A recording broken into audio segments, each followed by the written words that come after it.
आजकल बड़ी एक कंट्रोवर्सी चल रही है कि दोहरी नागरिकता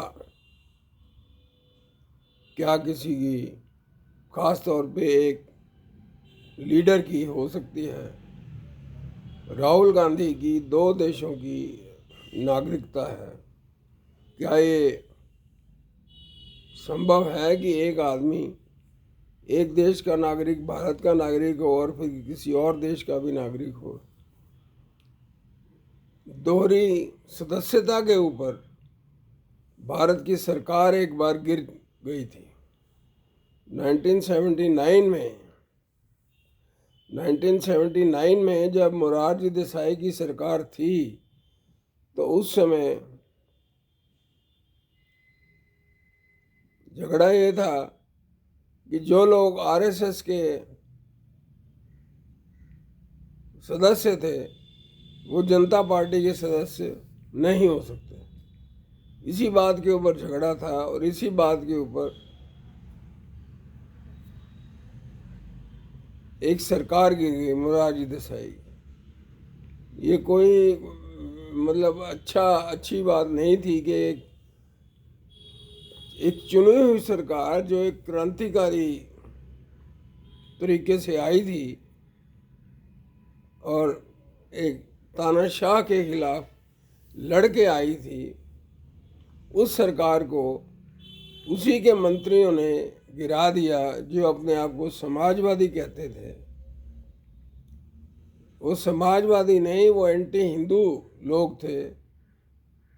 जैसा कि मैंने बाद में जाके पाया, उनके भाषणों को सुन के लगा कि वो इस देश की बात तो करते ही नहीं हैं, ये उन देशों की, उन लोगों की बात करते हैं जो लोग आक्रांता थे और देश के ऊपर नाजायज़ कब्जा करके रहना चाहते थे। राजनारायण और उसके साथी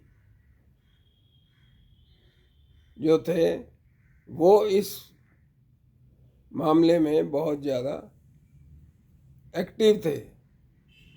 एंटी आरएसएस और एंटी जनसंघ और एंटी ये और एंटी वो। उन्होंने ये साबित कर दिया कि वो देश में अमन चैन और एक स्थिर सरकार नहीं चाहते, वो केवल उनका राज चाहते हैं जिन्होंने हमेशा से राज किया है। वो उनका कोई दीन ईमान नहीं था। और आजकल ये जो कंट्रोवर्सी चल रही है कि राहुल गांधी की 2 देशों की नागरिकता है, ये भी एक बहुत बड़ा प्रश्न है। कैसे एक आदमी भारत का भी हो सकता है और दूसरे देश का भी हो सकता है? उनको चाहिए कि दूसरे देश की जो नागरिकता है उसको त्याग दें, वही ठीक है, क्योंकि ऐसा करने से ही उनकी भारत के प्रति निष्ठा जाहिर होती है। अटल बिहारी वाजपेयी ने एक बार राहुल गांधी को बचाया था जब राहुल गांधी के सामान में से कुछ ड्रग्स मिले थे अमेरिका में। अगर वो ना बचाते तो राहुल गांधी को कम से कम 80 साल की सज़ा होती अमेरिका के कानून के मुताबिक। लेकिन उसने बचा लिया और आज वो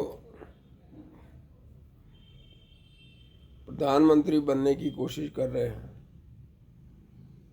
देखते हैं आगे क्या होता है, ये समय ही बताएगा। धन्यवाद।